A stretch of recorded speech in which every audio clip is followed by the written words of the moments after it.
I guess I'm the last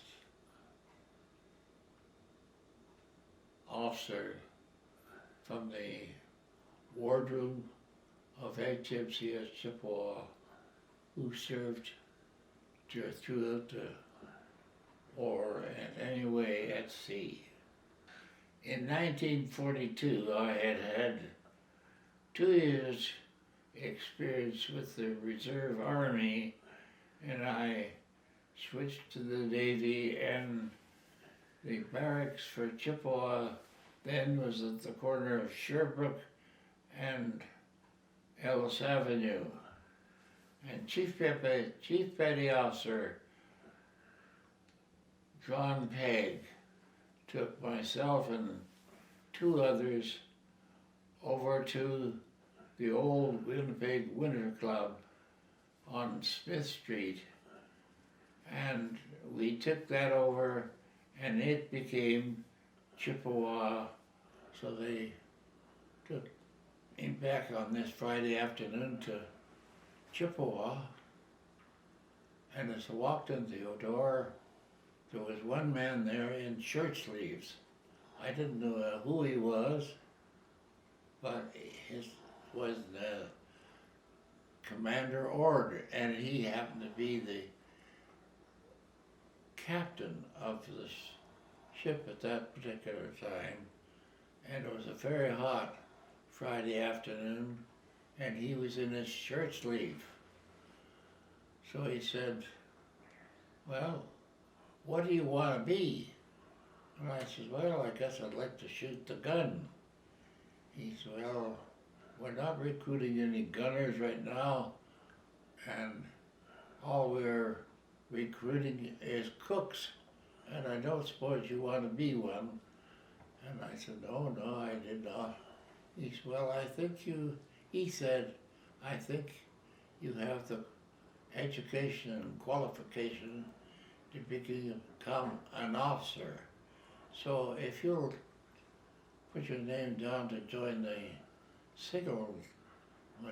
visual signalman,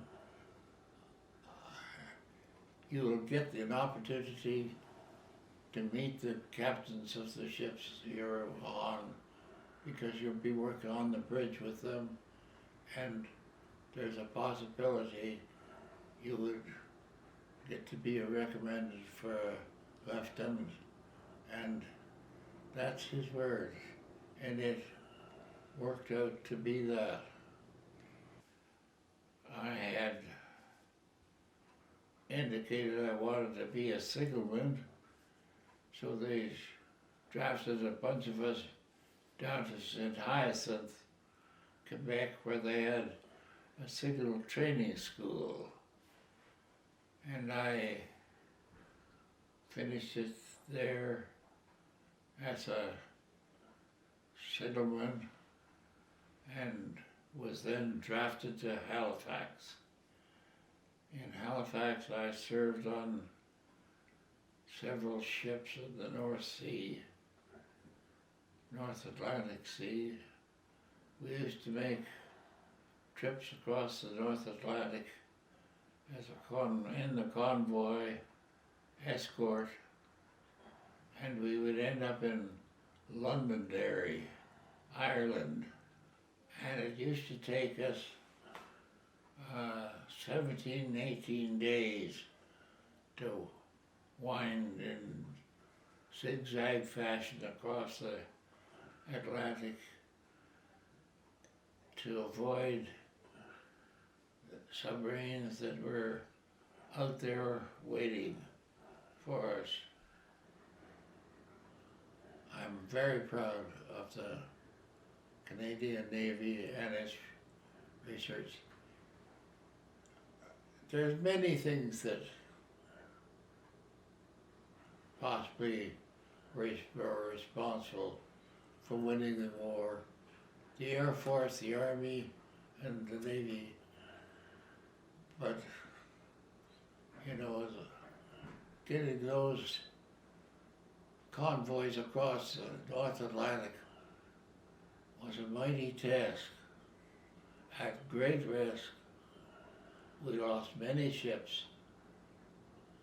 And one of the things that I must remind people, they didn't think that the war ever reached Canadian shores. That's not true, because the German submarines came into the Gulf of St. Lawrence, and a very good friend of mine, Pierre Saint-Marie, Pierre Simard, was a boy in 1942, graduated from school and joined the Merchant Marine. And he sailed out of the Ile Saint-Méard, which is a German, a French island in our government, Gulf of St. Lawrence. So he joined, and they were sailing out of there one morning, and the German submarine sunk the ship he was on. They were rescued and taken back to St. Simon, and he rejoined another iron ore ship that sailed out of there that very night and was sunk.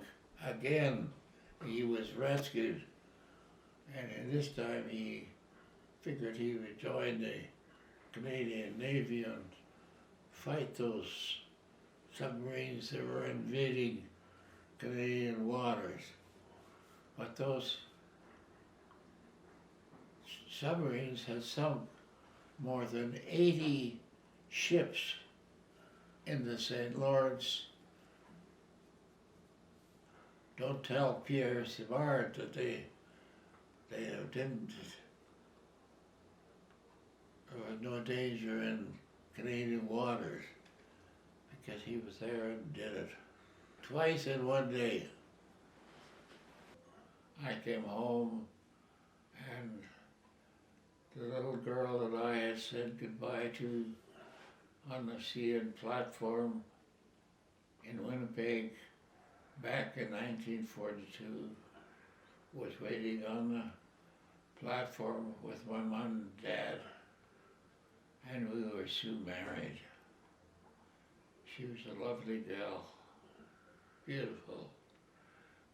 I stayed with the reserve for several years afterwards, and my son, David, the eldest, became a sea cadet and eventually ended up as executive officer for Chippewa. Chippewa was at one time one of the largest sea cadet headquarters in the British Empire, and the tens of thousands of sea cadets, Navy cadets got to spend some time at sea and learn how to handle themselves when the going got tough. And indeed, when the storms ravage the North Sea and the Atlantic, it's tough. Well, I used to enjoy going down to Chippewa and walking in, but now it's long gone. But I'm still treated with utmost respect. Thank you.